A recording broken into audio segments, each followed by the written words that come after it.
Em meu primeiro ano de mandato nesta Casa, há 6 anos atrás, apresentei proposta de emenda à Constituição que institui o sistema parlamentar de governo. A proposta encontra-se na Comissão de Constituição e Justiça do Senado da República Brasileira. Volto a este tema, senhora presidente, no momento em que se discute a possibilidade de realização de um plebiscito popular para efetivar uma reforma política. Como disse em meu pronunciamento quando da apresentação da PEC em 2007, sugerir e discutir uma proposta de adoção do parlamentarismo no momento em que o país aguarda há quase 2 décadas a materialização de uma reforma política tão intensamente prometida, tão seguidamente discutida e tão ansiosamente esperada como capaz de aprimorar nossa organização política, não me parece um ato gratuito. Hoje, diante do estado de efervescência popular por mudanças no sistema político e da possibilidade de um plebiscito, ou mesmo de um referendo, esses fatores trazem obrigatoriamente para a agenda política a discussão e o aprofundamento sobre o primeiro e mais importante requisito para uma reforma política, ou seja, que sistema de governo nós queremos. Essa é a pedra angular de uma verdadeira reforma política. Essa é a condicionante inicial a ser levada em conta. Da sua definição é que poderemos partir para o detalhamento do novo modelo de sistema partidário e eleitoral mais adequado para atender às demandas e aos anseios da sociedade brasileira. É o caminho mais recomendado em que partimos do geral para o específico. Senhora presidente, senhoras e senhores senadores, não entro aqui na discussão da conveniência ou não de um plebiscito, ou mesmo de uma alternativa a ele, que seria o referendo. O meu propósito não é, no momento, abordar a forma, mas sim o conteúdo e a oportunidade.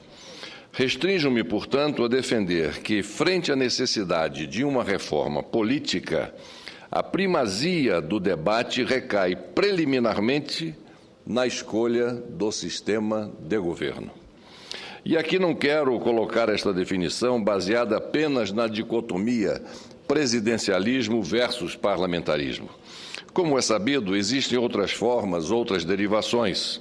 Cabe a nós estudarmos os modelos, as peculiaridades e as subdivisões de cada um desses sistemas para, numa conjugação racional de alternativas, chegarmos àquele que mais atenderá às vozes da população. Lembro que, desde o ano passado, tenho trazido a esta Casa, desta mesma tribuna, a preocupação com o esfacelamento das instituições, a crise entre os poderes, o descrédito em relação à atividade política e que muito está relacionada às reivindicações e às justas reclamações da sociedade neste momento de mobilização e protesto. Toda essa crise, como venho prenunciando, acabou por nos levar à crise do modelo de democracia representativa, ou, em outras palavras, ao fenômeno que denominei como o paradoxo da legitimidade versus credibilidade, em que há uma inversão de valores total da sociedade diante dos poderes, dos órgãos e dos agentes públicos. A título de exemplo, basta citar a situação dos 3 poderes da União, em que o poder de maior legitimidade, sem nenhuma dúvida, pois 100% de seus integrantes são escolhidos pela população, no caso do Legislativo, é hoje o de menor aceitação popular.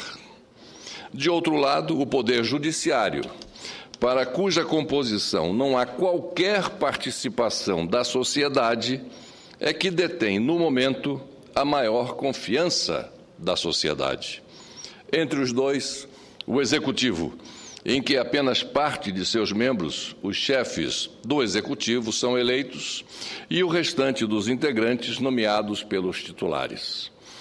Senhora Presidente, senhoras e senhores senadores, quem sabe agora não chegou o momento de uma reflexão acurada, responsável e realista para começarmos a entender o que deseja a população brasileira? Mudança. Mudança. Quem sabe não é a hora de tentarmos mudar completamente o paradigma de uma autêntica reforma política, sem cair na velha tentação das costumeiras e oportunistas reformas eleitorais e meramente eleitorais, meramente maquiagem eleitoral de ocasião? Afinal, senhora Presidente, já demonstrei aqui, quando da apresentação da minha proposta de emenda constitucional, que, na realidade, nunca exercemos o parlamentarismo aqui no Brasil. Se, de um lado, no Império, a concentração do poder moderador e de chefe de Estado na figura do imperador acabou por torná-lo, na prática, o senhor de todas as decisões, de outro, a experiência de 1961, 1962 foi tão somente um remédio paliativo e temporário para a crise política gerada com a renúncia de Jânio Quadros e a assunção de João Goulart, já que nem mesmo naquele modelo dissolver a Câmara o presidente podia. Ou seja, em ambos os casos, o que se tinha era uma contrafação ou simulação do regime parlamentar. O fato, senhora Presidente, é que vislumbro no parlamentarismo a melhor opção. Se olharmos o panorama do mundo contemporâneo, constataremos que o presidencialismo é cada vez mais uma exceção no conjunto das nações. Nas antigas e amadurecidas democracias europeias, o sistema parlamentar é quase uma unanimidade. Não é sem razão que lá se encontram as nações mais prósperas da humanidade. Trata-se também de um regime em expansão na Ásia, como comprova sua consolidação em países como o Japão e a Índia. Até mesmo na China, com suas especificidades políticas e ideológicas, prevalece importante feição típica dos sistemas parlamentaristas: a clara divisão entre as chefias de governo e a chefia de Estado. Ademais, defendo o parlamentarismo por entender que é a forma mais eficiente e moderna de trazermos o relacionamento político para um âmbito que não seja o da refrega constante entre o legislativo e o executivo, que gera os malefícios das crises de governabilidade e, mais ainda, a subserviência do parlamento em relação ao governo, como sentimos hoje com o desgastado, inconveniente e criticado presidencialismo de coalizão. A hipertrofia de um poder, a centralização das decisões, os excessos burocráticos sob um só comando e a consequente letargia e paralisação da gestão pública, onde o discurso prevalece sobre as ações e os meios sufocam os resultados, tudo isso está negativamente subentendido nas mensagens das ruas. Por isso, senhora Presidente, o parlamentarismo mostra-se como um modelo ágil, eficaz e dinâmico, tanto na administração pública como na superação das crises políticas e institucionais. Afinal, trata-se de um sistema de governo em que o princípio de pesos e contrapesos se opera sem traumas, ao contrário de que ocorre no presidencialismo clássico, de acordo com a modalidade de executivos fortes, em que esse recurso funciona não como moderador das crises políticas e administrativas, mas, ao contrário, como seu deflagrador.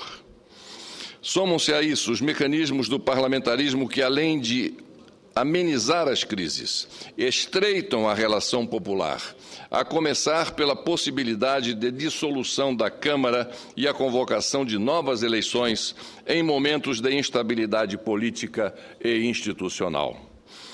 Teríamos ainda instrumentos da minoria, como o voto de desconfiança construtiva, que pode dissolver o gabinete desde que a moção seja acompanhada de uma nova composição a ser eleita por maioria absoluta, bem como o voto de confiança para reafirmação do Conselho de Ministros. Tudo isso sem falar na possibilidade de queda do gabinete pela rejeição de medida provisória, instrumento típico do parlamentarismo, mas que, por esse recurso e pelas limitações para sua edição, seria utilizado com muito mais parcimônia do que hoje verificamos no presidencialismo de coalizão, ou, como dizem muitos analistas, na ditadura de uma supermaioria. Além do mais, senhora presidente, senhoras e senhores senadores, o parlamentarismo permite muito maior controle. O parlamentarismo permite muito maior controle da sociedade sobre o governo, por meio da constante presença do chefe do Executivo chamado ao Congresso Nacional para, em audiências públicas, dar explicações sobre as políticas e as ações do governo. Com isso, reforça-se a chamada accountability, ou seja, a prestação de contas do governo para com a população, que pode se dar diretamente pela sua participação nessas audiências no Parlamento ou por meio de suas emendas ou seus representantes. Trata-se, na prática, da transparência da gestão pública que tem sido tão demandada e excitada nas manifestações em curso pelo país. Em suma, e este é o principal fator, com o parlamentarismo é possível estabelecer uma maior proximidade com as ruas, com a sociedade, com o eleitor, com as suas demandas. Em suma, senhora presidente, os movimentos populares estão nos mostrando claramente que eles são contrários. Isto sim, eles são contrários ao sistema político em vigor há décadas. Temos que reconhecer, vem se isolando das forças sociais e, com isso, impedindo a materialização das reais expectativas da população. O que querem, no fundo, essas mobilizações é uma reforma completa desse sistema para tornar efetivamente a ação política mais eficaz e transparente. Para tanto, não tenho dúvida, somente a adoção do parlamentarismo e não de pequenas adaptações no sistema eleitoral poderá viabilizar a profunda e necessária reforma política. E a chance, volto a defender, está no plebiscito sugerido pela Presidente da República.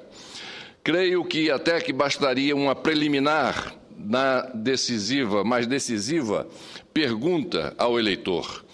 Você é a favor da mudança para o parlamentarismo no sistema de governo? De posse desse resultado, o Congresso Nacional, dentro de suas prerrogativas constitucionais, desdobraria as regras necessárias e completaria a reforma política de acordo com a decisão e a vontade dos eleitores brasileiros. Por fim, senhora presidente, senhoras e senhores senadores, tenho plena convicção também de que uma reforma política, ainda que paradigmática em termos de alteração do sistema vigente, não será suficiente para atender a totalidade das demandas da sociedade, se não for, paralelamente, acompanhada de uma autêntica reforma administrativa nos 3 níveis dos poderes, particularmente no âmbito do Executivo e em todos os entes da Federação, a começar pela redução de ministérios, órgãos públicos e cargos comissionados.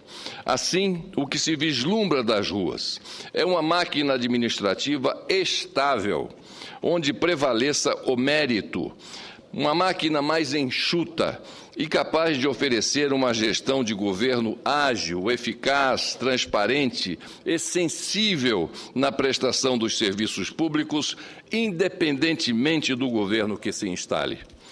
Por fim, senhora presidente, no que tange às possibilidades de aprovação do parlamentarismo, a evolução dos dados dos 2 últimos plebiscitos, em 1963 e 1993, nos leva à conclusão de que, em 30 anos, aumentou o apoio à opção parlamentarista e diminuiu a preferência pelo presidencialismo, enquanto mais do que triplicou a proporção dos indecisos e indiferentes. Os dados indicam ainda que uma consistente e sistemática campanha de esclarecimentos terminaria por criar maior oportunidade de uma possível vitória 20 anos depois, em 2013, do parlamentarismo pelo voto popular, ser confirmada esta tendência constatada. Era o que tinha a dizer, senhora presidente, senhoras e senhores senadores. Muito obrigado.